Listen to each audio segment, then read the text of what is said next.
আসসালামু আলাইকুম। এসএসসি ও দাখিল পরীক্ষা 2026 এর পরীক্ষার্থীদের জন্য আসলে টপিকটা খুবই সাধারণ হলেও এটা কিন্তু আত্মবিশ্বাস বাড়াতে খুবই সহযোগিতা করবে। সেটা হচ্ছে যে কিভাবে প্রশ্ন প্যাটার্নটা হবে 2026 এর এসএসসি এবং দাখিল পরীক্ষার্থীদের জন্য। অনেকেই দেখা যায় অঙ্ক বহু করছি, 100-150 অঙ্ক করছি, কিন্তু সবকিছু দেখা যাচ্ছে 4টা যে বিভাগ থাকে ক, খ, গ এবং ঘ, 4টার 2টা বিভাগ থেকে অঙ্ক। আর 2টা বিভাগ থেকে আমি অ্যান্সার করতে পারতেছি না। আমি যত অঙ্কই করি আমার তো 2টা বিভাগ যেকোনো একটা বিভাগ থেকে একটি একটি করে অ্যান্সার করা লাগবে। যেকোনো একটি বিভাগ থেকে 2টি। এর বেশি তো করতে পারবো না। তো কোন কোন অধ্যায়গুলো করলে পরে প্রত্যেক বিভাগ থেকেই অ্যান্সার করা সম্ভব এবং 100% মার্কের অ্যান্সার করা সম্ভব, সেটা আমরা দেখবো। তার আগে যারা আমার চ্যানেলটি সাবস্ক্রাইব করো নাই তারা কিন্তু চাইলে সাবস্ক্রাইব করে রাখতে পারো। তো প্রথমে আমরা যদি দেখি যে ক বিভাগ, আমরা জানি যে 4টা বিভাগ থাকে, 4টা বিভাগের একটা হচ্ছে ক বিভাগ। এই ক বিভাগের ভিতরে এটা হচ্ছে বীজগণিত, যেটা 3টা অধ্যায় করা লাগবে। 3টা করলে 2টা কমন আসবে। এই ক বিভাগটা সব থেকে বেশি গুরুত্বপূর্ণ, অন্যান্য বিভাগগুলো বুঝতে খুব সহজ আছে। আগের মতো এখন কিন্তু প্রশ্ন প্যাটার্নটা এবার 26 সালের জন্য না, যার কারণে হচ্ছে সমস্যা যে আমরা আগে ভাবতাম সেট, ফাংশন অথবা বীজগণিত এই 2টা থেকে করলে পরে মোটামুটি 2টার একটা লেখা যেত। অনেকে মনে করে যে আমি শুধু সেট ফাংশন করব তাহলে একটা অ্যান্সার করব, অথবা বীজগণিত করব তাহলে একটা যেকোনো একটা অ্যান্সার করব। কিন্তু এই 2টা যদি আলাদা আলাদা ভাবে যে কেউ যেকোনো একটা বেছে নেয় এক সেটের জন্য, তাহলে কিন্তু সে ধরা খাওয়া যেতে পারে। সেটা কি এইখানে আসবে হচ্ছে সেট ও ফাংশন অথবা বীজগাণিতিক অনুপাত সমানুপাত, দুঃখিত, বীজগণিত। একটা হচ্ছে বীজগণিত থেকে, অর্থাৎ অধ্যায় নাম্বার যদি আমি বলি 3.1, 2, 3, 4 যেগুলো আছে উৎপাদকে বিশ্লেষণ সহ, সাধারণত 3.1 এবং 2 বললে পরে বোঝা সহজ। আর একটা অধ্যায় সেটা হচ্ছে বীজগাণিতিক অনুপাত ও সমানুপাতের যে অধ্যায়, এই অধ্যায়টা অনেকের মাথায় এখন আপাতত নাই, যে 11.1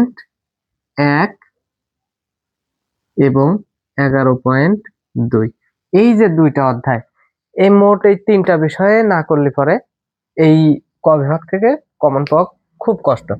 অর্থাৎ এই প্রশ্নটা কেমনে আসার সম্ভাবনা সব থেকে বেশি, যেটা সম্ভাবনা সেটা হচ্ছে 11.1 এবং 2, এই 2টা থেকে এক সেট আসার সম্ভাবনা আছে, এই 2টা থেকেই। আর সেট ও ফাংশন আর বীজগণিত এই 2টা মিলে এক সেট, অথবা 2টার যে কোনো একটা দিতে পারে, সেটা আলাদা ব্যাপার। তবে এই 2টা মিলে এক সেট হওয়ার সম্ভাবনা, আর এইটা আলাদাই এক সেট হওয়ার সম্ভাবনা। তবে এর সাথে বীজগণিত মিলাতে পারে, এর সাথে সেট ফাংশনও মিলাতে পারে, যার কারণে আমাদের এই 3টা অধ্যায় করাই সব থেকে বেটার। তবে কেউ এই অধ্যায়টা যদি বাদ দাও তাহলে এই অধ্যায়টা ভালো করে আবার করে নাও। এই অধ্যায়ের উপরে ক্লাস আছে মাত্র কয়েকটা, দেখলে পরেই প্লে লিস্টে গিয়ে দেখলে পরেই কিন্তু ক্লিয়ার হয়ে যাবে। এই অধ্যায় কিন্তু খুবই ইজি। 11.1 হচ্ছে যোজন বিয়োজনের আছে একটা, আর 11.2 হচ্ছে অনুপাত সমানুপাতের যে ব্যাপারটা। আশা করি এইটুকু অন্তত বুঝছি। এবার খ বিভাগে যাই। খ বিভাগে হচ্ছে যেটা বলে জ্যামিতি, এই জ্যামিতির অধ্যায়টাও একটু ক্রিটিক্যাল মনে হয় এখন, যে কোন সাইড গুলো করলে আমরা জ্যামিতি সম্পূর্ণ কমন পাবো। জ্যামিতিতে 2টা বিষয়, একটা সম্পাদ্য আর একটা হচ্ছে উপপাদ্য। আমি উপপাদ্যের বিষয়টা ধরবো না, আমি সম্পাদ্যর বিষয়টাই ধরবো। এবং শুধু যদি সম্পাদ্য করো, যারা A+ প্রত্যাশী তারাও এখানে সফল হবা, যারা শুধু পাস করার চিন্তা তারাও শুধু সম্পাদ্য করলেই এনাফ। উপপাদ্য আপাতত না করলেও সমস্যা নেই, তবে শর্ট প্রশ্ন এবং সংক্ষিপ্তের জন্য উপপাদ্যের অধ্যায়গুলো যদি করা না থাকে একটু সমস্যা হতে পারে। সম্পাদ্যের এইখানে করব কোন অধ্যায়গুলো? সম্পাদ্যের এইখানে 7.1, 2,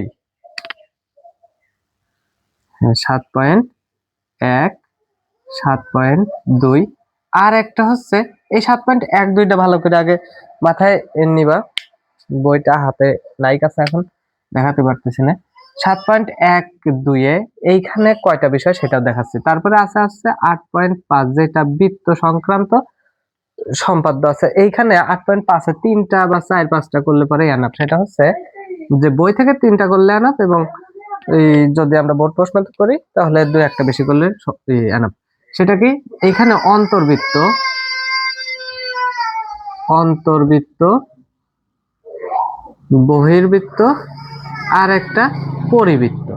এই তিনটা বিষয় হচ্ছে মাথায় রাখা লাগবে। এখন অন্তর্বৃত্ত, বহির্বৃত্ত, পরিবৃত্ত আমরা সাধারণত ত্রিভুজের করি, যে ত্রিভুজ এর ভিতরে অন্তর্বৃত্ত, বাইরে যে পরিবৃত্ত, আর এই যে দুই বাহু বর্ধিত করলে হয় বহির্বৃত্ত। কিন্তু এই অন্তর্বৃত্ত, বহির্বৃত্ত, পরিবৃত্তটা বর্গের মধ্যে স্থাপন করা, একটা বর্গ অঙ্কন করে তারপরে বর্গের ভিতরে অন্তর্বৃত্ত। খুব সিম্পলি ব্রেন চিন্তা করা লাগবে, এত তাড়াহুড়ো করার কোনো প্রয়োজন নাই। এইটা কেমনে এই আসার যে প্রশ্নগুলো পড়া লাগবে সেইগুলো দেখো বলতে, খালি অধ্যায় পড়লে তো হয় না। অন্তর্বৃত্ত, বহির্বৃত্ত, পরিবৃত্ত আমরা ত্রিভুজে আগে বুঝবো, তারপরে বর্গ। এখন এগুলো খুবই সিম্পল। বর্গ আঁকাতে হলে উপরে একটা দেখা গেল পরিসীমা দেওয়া, তাহলে বর্গ আঁকাতে হলে পরিসীমা 4 ভাগ করা লাগবে। 4 ভাগ কেমনে করা লাগবে সেটা জানি।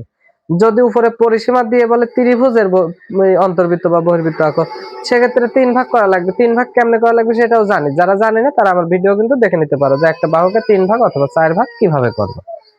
তো আমরা যে মূল প্রশ্নে কথায় আসি, সেটা হচ্ছে 8.5 এর থেকে অন্তর্বৃত্ত, বহির্বৃত্ত, পরিবৃত্ত, এইটা তিনটা বিষয় পড়বো। তবে ত্রিভুজের ভিতরেও এবং বর্গের ভিতরেও কিভাবে এই তিনটা স্থাপন করা যায় সেটা দেখবো।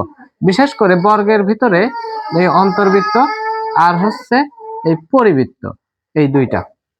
আর 7.1 এবং 7.2 থেকে কোন বিষয়গুলো পড়বো? 7.1 এবং 2 এই জায়গা থেকে পড়বো হচ্ছে 3 রকম ত্রিভুজ আছে, একটা সমষ্টি দেওয়া থাকলে, অন্তর দেওয়া থাকলে, আর একটা হচ্ছে পরিসীমা দেওয়া থাকলে ত্রিভুজ অঙ্কন। পরিসীমা দেওয়া থাকলে, যেহেতু পরিসীমা 3 বাহুর যোগফল, তাই তৃতীয় ধাপে ত্রিভুজ, এটাকে আমরা বার্সার বলি। এটা দাখিল পরীক্ষার জন্য সব থেকে বেশি গুরুত্বপূর্ণ, এই তিনটা ত্রিভুজ। তো এই তিনটা ত্রিভুজ আছে, সামান্তরিক আছে, তারপরে আছে হচ্ছে বর্গ, তারপরে আছে রম্বস, তারপরে ট্রাপিজিয়াম। এই তো এই বিষয়গুলো পড়লে পরে আপাতত ইনশাল্লাহ এনাফ। তারপরে আসে হচ্ছে গ বিভাগ। এই গ বিভাগের জন্য কি আসে? গ বিভাগের ত্রিকোণমিতি আর পরিমিতি, 2 অধ্যায়। যারা এই প্লাস প্রত্যাশী তারা 2 অধ্যায় থেকে মোটামুটি ভালো করে করবা, যাতে ত্রিকোণমিতি থেকে সংক্ষিপ্ত এবং শর্ট প্রশ্নের আনসার করা যায়। আর যাদের শুধুমাত্র 60 বা 70 পাইলে পরেই এনাফ, তারা এখান থেকে শুধু পরিমিতিটা করতে পারো। আমি যেটা বলবো, ত্রিকোণমিতি যদি অধ্যায় কম মনে হয় যে সহজ বইয়ের অঙ্কগুলো করতে গেলে, কিন্তু ত্রিকোণমিতি একটু ঘুরায় যদি দেয় তাইলে কিন্তু একটু সমস্যা হয়, যদি সূত্র সম্পূর্ণ মাথায় না থাকে। তো পরিমিতির কোন অধ্যায়গুলো? 16.1 থেকে 16.4। তো 16.1 এর 16.2, 16.3 আর একটা 16.4, এখান থেকে কোন অঙ্কগুলো করলে পরে 100% কমন পাওয়া সম্ভব? 16.1 আছে হচ্ছে ওই যে অন্তর্ভুক্ত কোণ দেওয়া থাকলে পরে ক্ষেত্রফল বাইর করা, অথবা ক্ষেত্রফল দেওয়া থাকলে অন্তর্ভুক্ত কোণ বাইর করা, যেটা আছে এইগুলো। তারপরে এইখান থেকে যেটা বলতেছি আছে হচ্ছে টাইলস লাগানো, ইট পাড়া অথবা পাথর কত খরচ হবে, তারপর লোহার ওজন, বা এই যে রাস্তার ক্ষেত্রফল আছে, এই অঙ্কগুলো করলে পরে আপাতত কিন্তু এনাফ। এবং আরেকটা বিষয় আছে 16.4 এর জন্য, যেটা এই 16.3 বৃত্ত সংক্রান্ত কয়েকটা করলেই এনাফ। বৃত্ত সংক্রান্ত কয়েকটা, হাতে গোনা কয়েকটা করলেই এনাফ। এই অধ্যায়টা খুবই ছোট। এই 16.3 চাকা কতবার ঘুরবি এগুলো দেখলে পরে এনাফ।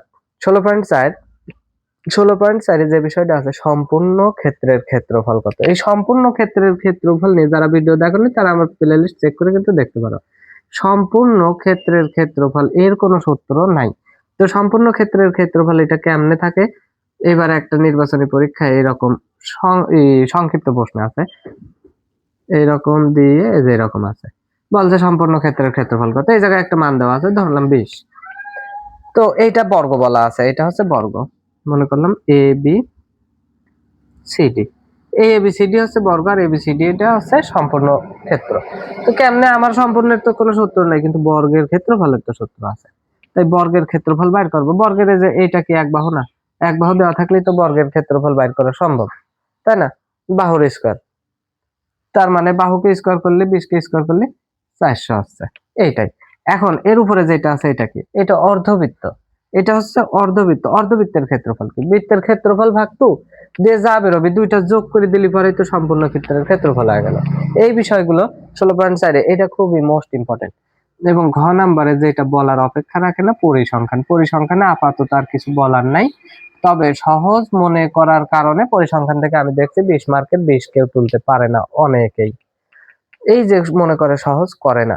এই জায়গা কয়েকটা বিষয় করা লাগবে, অজীব রেখা, বহুভুজ, আয়তলেখ। আয়তলেখ যদিও গুরুত্বপূর্ণ না, কিন্তু আমি সাজেস্ট করব আয়তলেখ করার জন্য এখন, কারণ আগে পরিসংখ্যান থেকে লেখা লাগতো একটা, এখন লেখা লাগে দুইটা, তো সেই হিসাবে আয়তলেখ দেবে না এর কোনো মানে নাই।